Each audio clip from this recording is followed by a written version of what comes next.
Are you serious? Skaggs says she was asking about outside time after her grandson had told her he did not get to go outside on his first day. Well, she got set off instantly with the outside thing. But then when I said, I have a feeling you don't want to take the kids outside because you don't want to get off the couch, she lunged at me. And I had just stood Briley up from getting him redressed, and I was standing up myself, and she literally shoved me right into the wall. Skaggs says things escalated quickly, and her daughter, who was with her at the time, started filming. And then she grabbed his poopy diaper and just hurled it at the 3-month-old. And you can see in the video, it bounces off her face, and then she just started grabbing other stuff. It was just 0 to 300. She had no in-between. Skaggs says they eventually made their way out after she was able to get her foot out of the door that the daycare owner tried closing on her, and police were contacted. 9 and 10 News also found out the daycare's license expired on the 18th of this month. People have had to pull their kids out of there, just like us. The one lady was a day and a half, and she's pulling her kids out. Skaggs says you have to do your homework when it comes to daycares. Background check with Laura, make a Facebook post and just be like, hey, does anybody have experience with this woman? Christina, at just 13 years old, this teenager armed with a slingshot, a rock, and a marble was able to stop a stranger that had walked into his backyard and was forcibly trying to take his little sister. If I was not there and I didn't heard her scream, then she would have been gone. Not here. I'll probably blame myself for like 1,000 years until my death. Owen says a week later he still can't believe what's happened. It's scary to think about and seemed to come out of nowhere. She said, I'm going to mushroom honey. I said, okay, be careful, because I'm just don't care because she's out there, and I don't really care because nothing bad happen. And then boom, something happens. Owen says it was just a normal weekday afternoon. He had just gotten home from school. He was settled in, playing some video games, when he suddenly heard his sister scream. And I'm like, oh, it's probably nothing, because I thought it was just her messing around because her friends always come around and hang out with her. But then he heard it again. In the window, and I seen her again, like abducted by a person. And I'm like freaking out. Owen panicked and reached for what he could. And I'm like, started cussing a lot because I didn't know what to do. So I grabbed my slingshot and opened the window.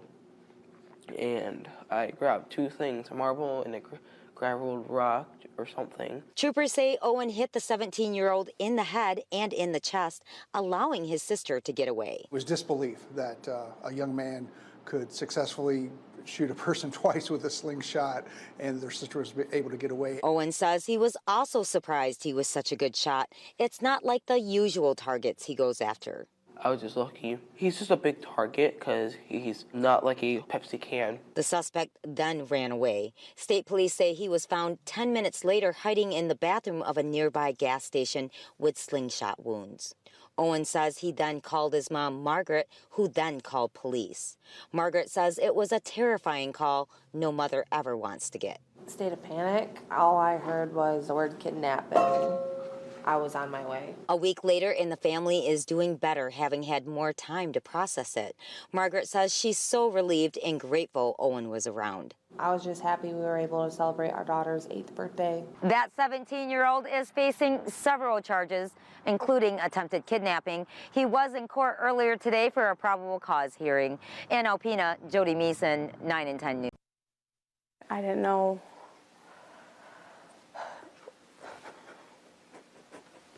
what really to think. I guess in my mind, brain cancer, I thought I would die. To be honest, I thought I would die anyways. So I thought I would just keep my baby alive. 30-year-old Tasha Khan tears up, thinking about the day her world was turned upside down. She was 20 weeks pregnant at the time. She says she was told her best option for survival was to abort her baby and start chemo and radiation right away. Tasha says, scared for her unborn baby, that was never an option. She didn't do the harsh treatments and fought it naturally. I was going to keep her and fight, go home and fight it. Tasha says being a hospice nurse, she knows the odds. She wants to beat them and watch her baby grow up. Even with chemo radiation giving me 5 to 8 years, that just wasn't enough to abort my baby To only live 8 more years for me wasn't enough when I could give my baby a whole life. Tasha says she gave birth to a healthy baby girl they named Gracie back in October. The hospital continued to push chemo and radiation after she gave birth, but that all changed a few weeks ago. The oncologist discovered more cancer regular scans had missed. There's a spot of cancer in my central nervous system where the cancer's coming from. They're actually surprised to see that I'm walking and talking and living a normal life. Tasha says the worst part, her prognosis of survival was shortened from years to months. And now doctors are saying radiation and chemo won't work. My prognosis isn't good, so they don't even want to try. I'm not giving up, I won't. The Khans have since turned to a Texas clinic to seek alternative treatment. It's pricey, costing thousands of dollars per month and not covered by insurance. Friends of the family have started up a GoFundMe fundraiser. Taylor, her husband of 4 years, is an Oscoda County Sheriff's deputy. He says he's been blown away by the support of the community. It's pretty overwhelming. It's just, it gives you hope, and we've exhausted our financial resources through retirements and savings.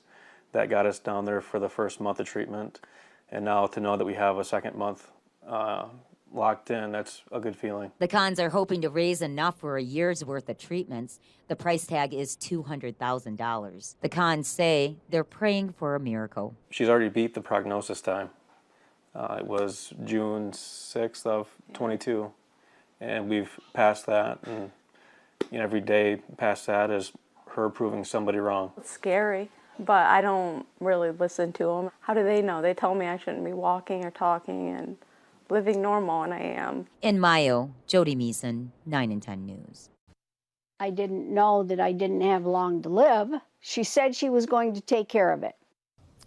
A Mecosta County couple speaking out after they say their cemetery plot they plan to be buried in together was sold. It says someone else. The couple says the wife has terminal cancer and doesn't have long to live, but the Pleasant Plains Cemetery in Clare County's Hayes Township isn't budging. 9 and 10's Jodi Miesen talked to the family and has more details on their story.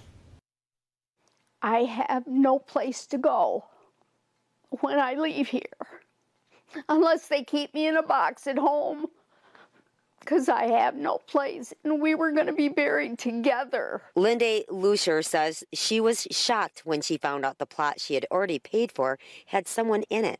She says her and her husband plan to be buried in her family's burial plot together, next to her mother and her sister. They said, I can't have that spot because they sold it again. That's what this woman said.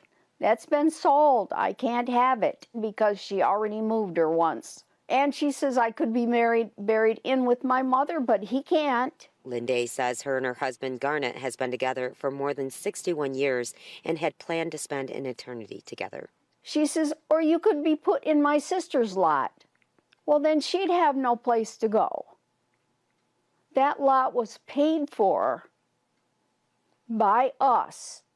We have the papers to prove it. This has been going on for months, and now with time running out, she needs this resolved quickly. I have pancreatic cancer that was not diagnosed, and now it has gone to my liver, my lymph nodes, and I think to my bowels now. There is no cure. She has no idea how much time she has left, but most people with her condition don't make it past 9 months, and she's 2 months in already. If I could just make it to Christmas, that isn't too far.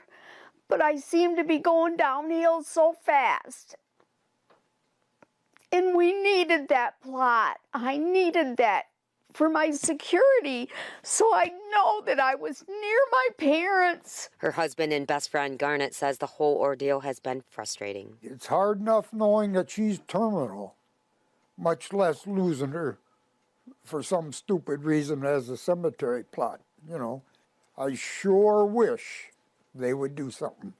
He says they can't afford to buy a new plot, and the township isn't budging on moving the lady. Garnet says they're a package deal, so if he has to, he'll keep her urn with him. Somehow or another, we're going to be together for eternity. That's the way it's planned. I've called just about everybody I can possibly think of calling. The attorney for Hayes Township that owns Pleasant Plains Cemetery says they're aware of the situation and plan to meet Thursday to talk more about a solution that's suitable for all. In Remus, Jodi Miesen, 9 and 10.